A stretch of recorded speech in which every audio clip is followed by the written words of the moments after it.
அக்கா வண்டி எடுங்க.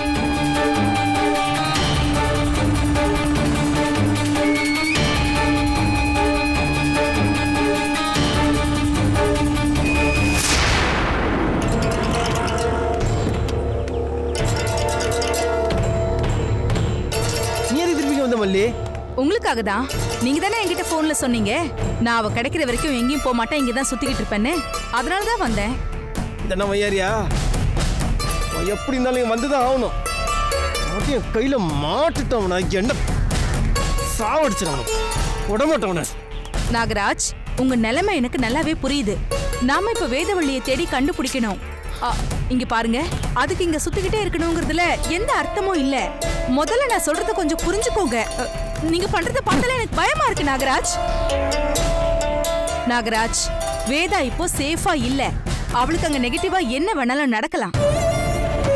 அவளுக்கு அங்க எதுவுமே நடக்க கூடாதுன்னு நாம கடவுள்கிட்ட வேண்டிக்கதான் முடியுமே தவிர, அதையும் மீறி வேதாவுக்கு ஏதாவது நடந்துருச்சுன்னா அதை தாங்கிக்கிறதுக்கு நீங்க தயாரா இருக்கணும். தாங்கிக்கணுமா? என் வேதாஜி ஆச்சுன்னா நான் தாங்கிக்கணுமா? மர்மல்லி, என் வேதாஜி இல்லாம எனக்கு வாழ்க்கையா கிடையாது. நாகராஜ், இல்ல சத்தியம் செத்து போயிடும் நான். ஐயோ, என்னாச்சு நாகராஜ்?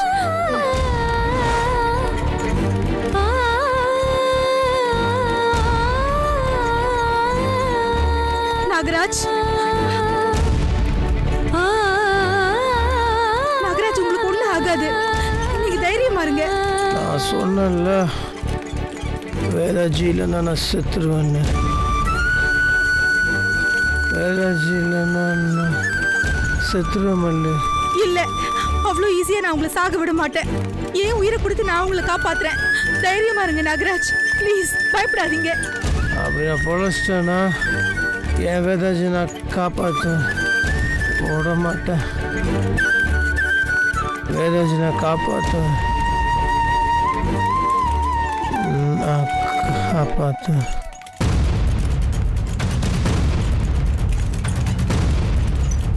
நாகராஜ், நாகராஜ், இங்க பாருங்க. நாகராஜ்,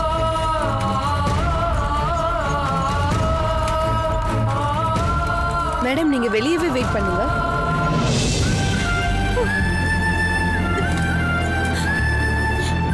அக்கா, நான் அவரை வேதவெளி கிட்ட இருந்தா பிரிக்கணும்னு நினைச்சேன்.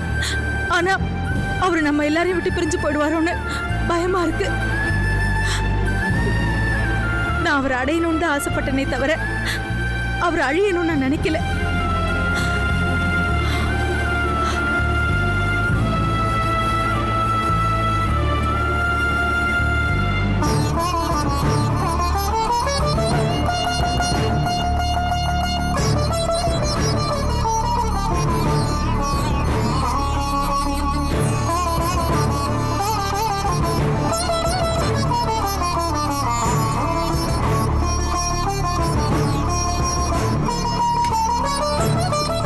டாக்டர், இப்ப அவர் எப்படி இருக்காரு? அவர் உயிருக்கு ஒன்னும் ஆபத்து இல்லையே? அவருக்கு தலையில பலமா அடிபட்டிருக்கு. எந்த அளவுக்கு இன்ஜூர் ஆயிருக்குன்னு ஒன்னும் கிளியரா தெரியல. ஸ்கேனும் ரிப்போர்ட்டும் வந்ததுக்கு அப்புறம் தான் எதுவும் சொல்ல முடியும். கொஞ்சம் வெயிட் பண்ணுங்க. ஓகே. கவலைப்படாத மல்லிகா, அவருக்கு ஒன்னும் ஆகாதுமா.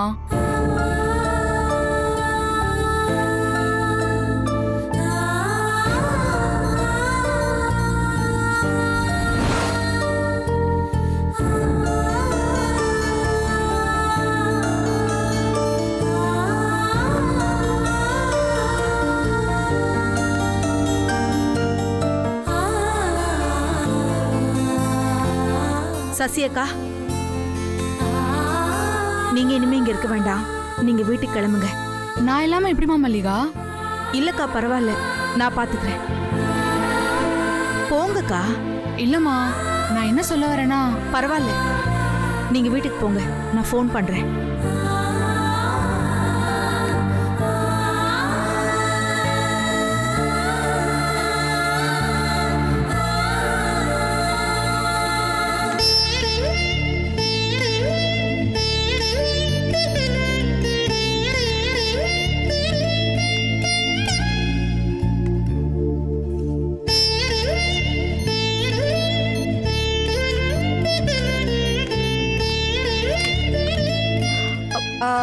பேஷண்ட் நாகராஜோட ரிலேட்டிவா நீங்க? இந்த அப்ளிகேஷன்ல கொஞ்சம் சைன் போடணும். நான் அவரோட ரிலேட்டிவ் இல்லைங்க. ஓ சாரி, அவங்க ரிலேட்டிவ் இருந்தா கொஞ்சம் வர சொல்ல முடியுமா? கொஞ்சம் அர்ஜென்ட் ப்ளீஸ். சரிம்மா. ஓகே.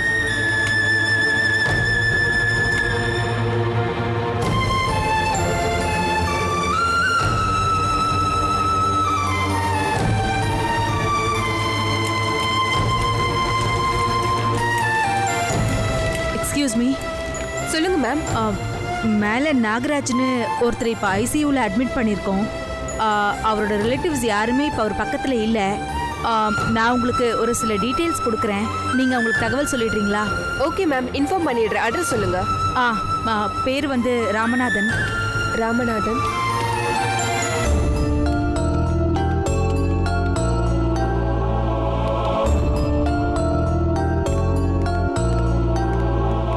ஓகே, நான் இன்ஃபார்ம் பண்ணிடுறேன் மேம். ஓகே. பேஷண்ட்டுக்கு நீங்க என்ன வேணும் மேம்? அவரோட அப்பா ராமநாதன் சார் எனக்கு தெரியும். அவ்வளோதான். கொஞ்சம் உடனே இன்ஃபார்ம் பண்ணிடுங்க. Okay ma'am. தேங்க்யூ.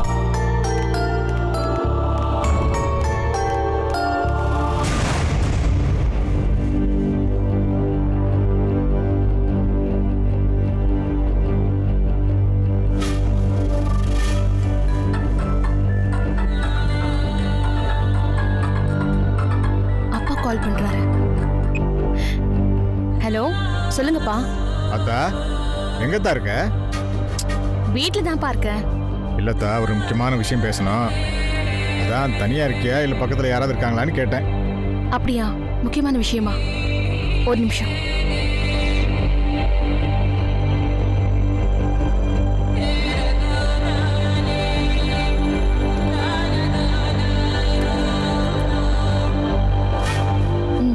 சொல்லுங்கப்பா, அப்படி என்ன முக்கியமான விஷயம்?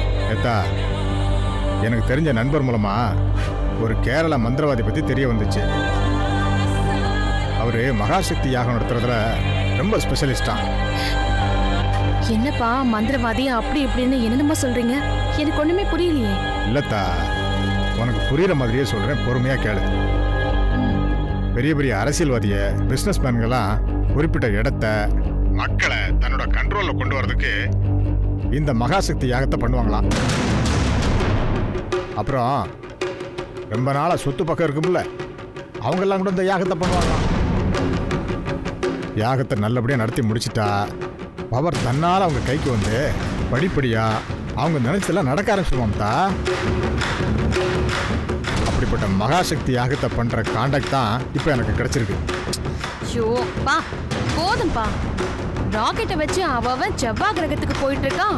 நீங்க என்னமோ உட்காந்து மந்திரம் தந்திரம் இருக்கீங்க. என்னத்தா இப்படி சொல்லிட்ட? பல அரசியல்வாதிங்க இப்படிப்பட்ட யாகத்தை நடத்திதான் தந்திரமா அரசியல் பிடிக்கிறாங்க. நீ இதை சாதாரண இடப்படாதா? அப்படி என்னப்பா பண்ண போறாங்க? ஒரு கட்டத்தை போட்டு 4 எலுமிச்சை பழத்தை வச்சு பூஜை பண்ண போறாங்க. அதானே எல்லாருமே பண்ணிட்டு இருக்காங்க. இவங்க நீ நினைக்கிற மாதிரி இல்லாத்தா. இவங்க எல்லாம் பூர்வீக மந்திரவாதிங்க. இவங்களை சந்திக்கிறதுக்கு ஒரு வாய்ப்பு கிடைக்கிறது ரொம்ப கஷ்டம். நானும் ரொம்ப கஷ்டப்பட்டுதான் இந்த மந்திரவாதியோட கான்டாக்ட கண்டுபிடிச்சேன். என்னப்பா சொல்றீங்க? அவங்கள பாக்குறது அவ்வளவு கஷ்டமா என்ன? என்ன? அவங்கள பார்க்க பிசினஸ் மேனு, அரசியல்வாதி, முக்கியமான விஐபிங்க எல்லாம் வரிசையில காத்துட்டு கிடப்பாங்க. ஏன்னா அவங்களோட பிசினஸ்க்காகவும் செல்வாக்குக்காகவும் இவங்களோட உதவி தேவைம்மா. உனக்கு வேணா இது ஏமாத்து வேலையா தெரியலாம், நான் சொல்றதெல்லாம் உண்மைத்தா. அப்படியா?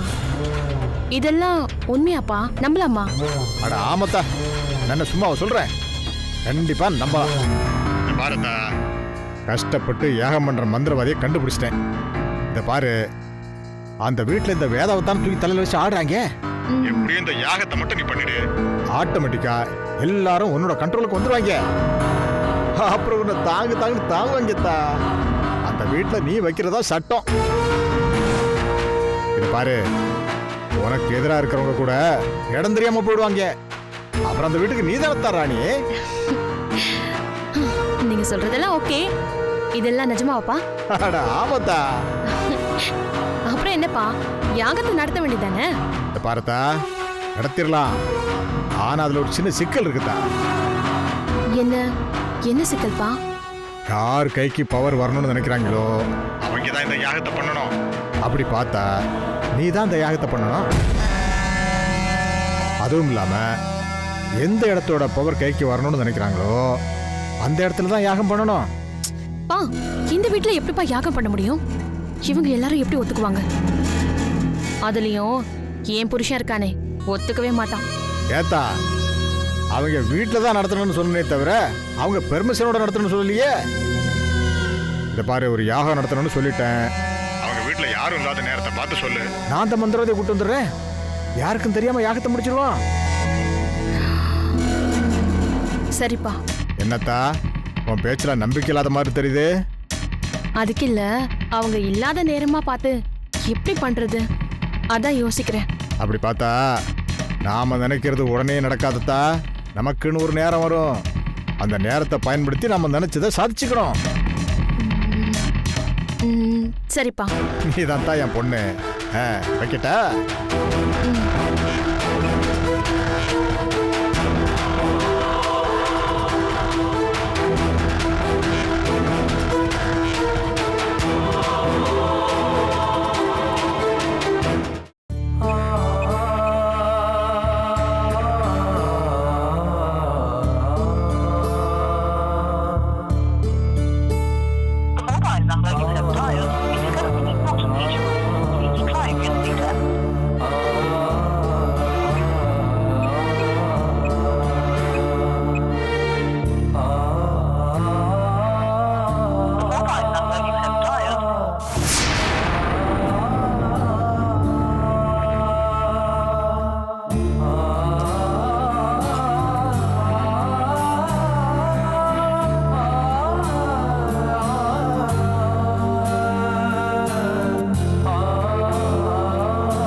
என்னாச்சுப்பா?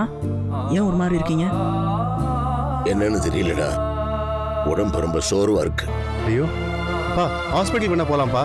வேணாண்டா, ஆஸ்பத்திரிக்கெல்லாம் ஒன்றும் வேணாம். அப்பா அப்படிலாம் விட்டுறக்கூடாது. நம்ம கண்டுக்காம விடுற இந்த மாதிரி சின்ன சின்ன விஷயங்கள் தான் பின்னாடி பெரிய பிரச்சனையாகும். இதெல்லாம் முளையிலேயே கிள்ளி எறியணும்ப்பா. வாங்க. இதெல்லாம் ஏது பெருசா நினைச்சுக்காதடா. ஒன்றும் இல்லைடா, கொஞ்சம் டயர்டா இருக்குதுடா, அவ்வளோதான்டா. அப்பா அண்ணன் எங்க வீட்டுல இல்லையா? எங்க போயிருக்கான்னு தெரியலடா. அவன் வேதாவை தேடி போயிருக்கான்னு நினைக்கிறேன். இன்னும் காணும். அதுக்காக தான் ஃபோனில் ட்ரை பண்ணிகிட்டே இருக்கிறேன். பதிலே இல்லை. அவனோட ஃபோன் சுவிட்ச் ஆஃபில் இருக்குதா இல்லை சார்ஜே இல்லையா ஒன்றும் புரியலப்பா. எனக்கு ஒரே கலக்கமாக இருக்குது. நாகராஜன் நினைக்க பாவமாக இருக்குதுடா. வேதா கூட இருக்கும்போது அவளோட அருமை தெரியாமல் அடிக்கடி சண்டை போட்டுக்கிட்டு இருந்தான். இப்போ அவளை பிரிஞ்சிருக்கிறான். பைத்திய மாதிரி அவளை தேடி தெருத்துருவா அலைஞ்சிட்டு இருக்கான். எங்கே போயிருக்கான்னு தெரியல. சரி விடுங்கப்பா. வேதாவை காணோன்னு அவனே டென்ஷனில் இருப்பான். இந்த நேரத்தில் அவன் எதுக்குப்பா டிஸ்டர்ப் பண்ணிக்கிட்டு? அவன் வந்துடுவான்பா. அப்படி என்னால் இருக்க முடியலடா. வேதாவை காணன்னு கிட்டத்தட்ட பைத்திய மாதிரி இருக்கான்டா. நிதானத்திலே இல்லடா. அவன் எப்போ பார்த்தாலும் எங்கேயாவது அலைஞ்சிக்கிட்டே இருக்கிறான். அவனுக்கு எதாவது ஆயிருமோன்னு பயமா இருக்குதுடா. அப்பா வேதா நீ கிடைக்கிற வரைக்கும் அவன் நிம்மதியா இருக்க மாட்டான்ப்பா. அவனுக்காகவாது நம்ம எப்படியாவது அண்ணியை தேடி கண்டுபிடிச்சிடணும்ப்பா. எனக்கு உங்கள் ஃபீலிங் புரியுதுப்பா. ஆனால் நம்மளால் முடிஞ்ச வரைக்கும் ட்ரை பண்ணி பார்த்துட்டு தானேப்பா இருக்கோம். இதுக்கு மேலே அந்த கடவுள் தான்ப்பா பார்த்துக்கணும். நகதானோ இல்லடா, புது நம்பரா இருக்கு, யாருன்னு தெரியல. Hello hello mister Ramanathan sir, உங்க பையனுக்கு மதுரவாயில் கிட்ட ஆக்சிடென்ட் ஆயிடுச்சு சார். மாங்காடுல இருக்கிற தாஜ் ஹாஸ்பிட்டல்ல அட்மிட் பண்ணிருக்காங்க சார். என்னம்மா சொல்றீங்க? என் பையனுக்கு ஆக்சிடென்ட்டா? அதான் உங்களுக்கு இன்ஃபார்ம் பண்றேன். கொஞ்சம் சீக்கிரமா வாங்க சார். உடனே வரம்மா. ஐயோ அப்பா அண்ணனுக்கு என்னாச்சு? என்னாச்சுப்பா? யார் போன்ல? யாரோ நம்ம ஆஸ்பத்திரியிலிருந்து ஃபோன் பண்றாங்க. அப்பா நாகராஜ்க்கு என்ன பாச்சு? ஏதோ ஆக்சிடென்ட்டா? ஒரு பக்தல ஆஸ்பத்திரியில அட்மிட் பண்ணிருக்காங்களா? யாரோ லேடி ஃபோன் பண்றாங்க. ஐயோ இந்த நேரம் பார்த்து அவனுக்கு இப்படி ஆகணும். ஐயோ நாகராஜ் மாமாக்கு என்னாச்சு? தெரியல அனிதா, ஆக்சிடென்ட் ஆச்சுன்னு ஃபோன் வந்தது. என்ன ஏதுன்னு போய் பார்த்துட்டு நாங்கள் ஃபோன் பண்றோம். நீ அது வரைக்கும் வீட்டை பார்த்துக்கோ. வாங்கப்பா. என்னங்க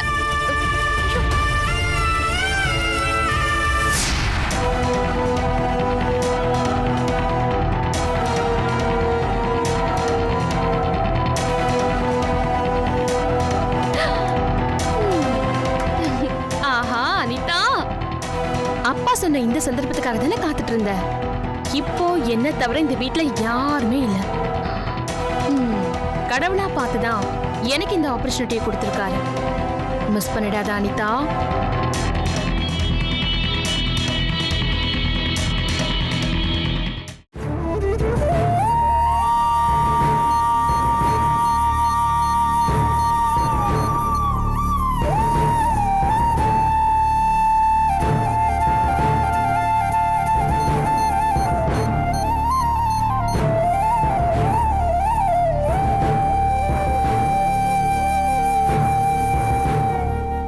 இருக்கிறேன்னு தெரியலையடா.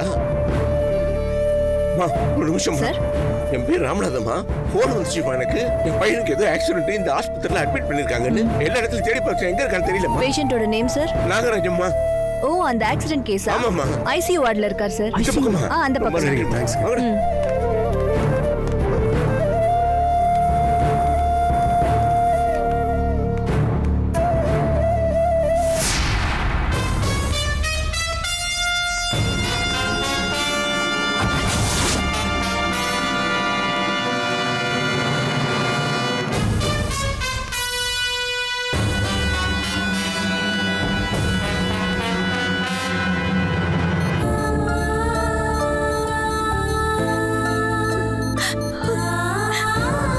நாகராஜ்,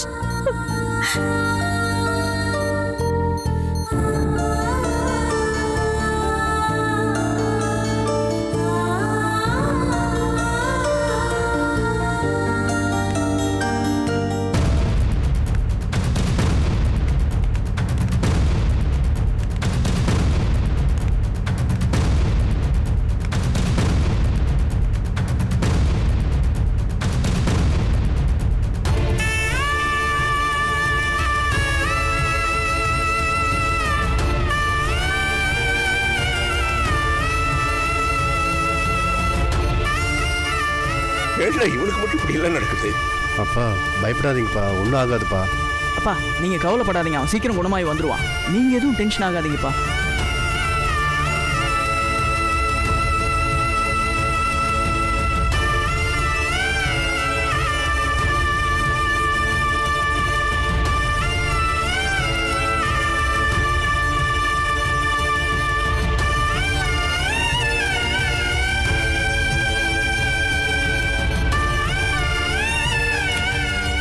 டாக்டர் மேடம், என்னாச்சு எங்க அண்ணனுக்கு? தலையில அடிபட்டிருக்கு. ட்ரீட்மெண்ட் நடந்துட்டு இருக்கு. இப்போ எப்படி இருக்கான்? ஒன்றும் பிரச்சனை இல்லைல்ல? தலையில அடிபட்டதுனால பிளட் லாஸ் ஆயிருக்கு. அதனால மயக்க நிலையில இருக்காரு. ஸ்கேன் எடுத்திருக்கோம். ரிப்போர்ட்ஸ் எல்லாம் பார்த்ததுக்கு அப்புறம் தான் இன்ஜூரி எந்த அளவுக்கு இருக்குன்னு சொல்ல முடியும் என்னால. அது வரைக்கும் கொஞ்சம் பொறுமையா இருங்க. காப்பாத்து கொடுங்கம்மா. முடிஞ்ச அளவுக்கு ட்ரை பண்றோம் சார். மத்ததெல்லாம் கடவுள் கிட்ட தான் இருக்கு. சரிம்மா.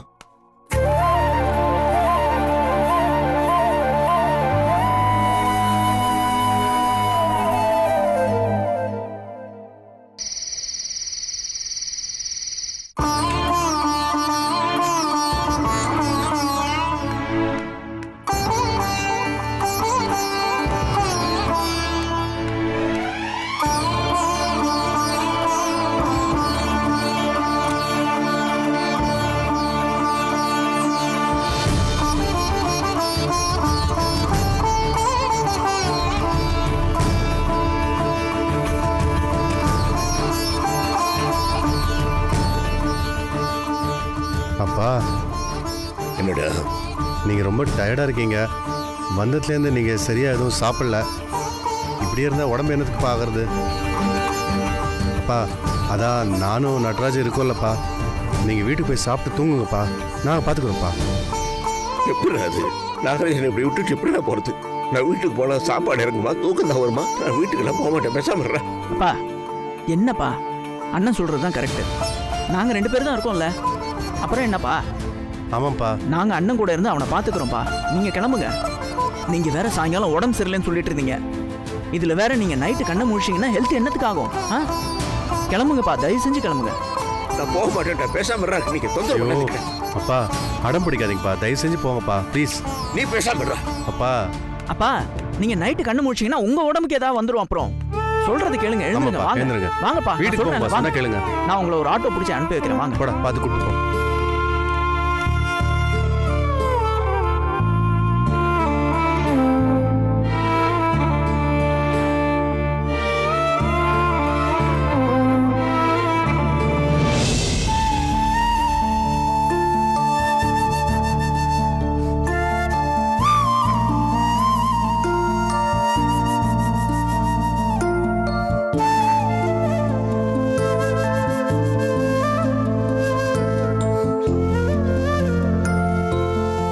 தூங்காம என்னம்மா பண்ணிட்டு இருக்க மல்லிகா?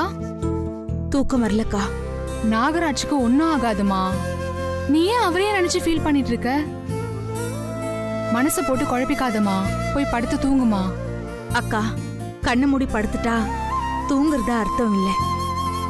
மனசுல நிம்மதி இருக்கணும்க்கா. சந்தோஷம் இருந்தாதான் நிம்மதியா நம்மளால தூங்க முடியும். ஏமா இப்படிலாம் பேசுற?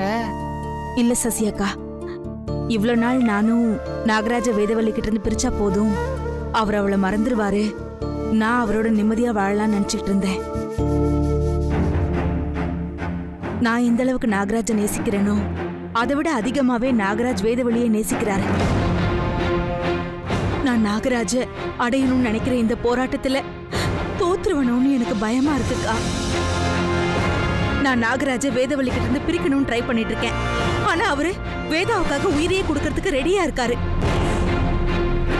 வேதாவுக்கு ஒரு சின்ன காயம்னா கூட அவர் தன்னைத்தானே ஏதாவது பண்ணிப்பாரோன்னு எனக்கு பயமா இருக்கு. கவலைப்படாதம்மா, நாகராஜ்க்கு ஒன்னும் ஆகாது. நாகராஜ்க்கு எதுவுமே ஆகக்கூடாது. அதே சமயம் ஏதாவது ஒண்ணு பண்ணி வேதாவன் நாகராஜ் கிட்ட இருந்து பிரிக்கணும்.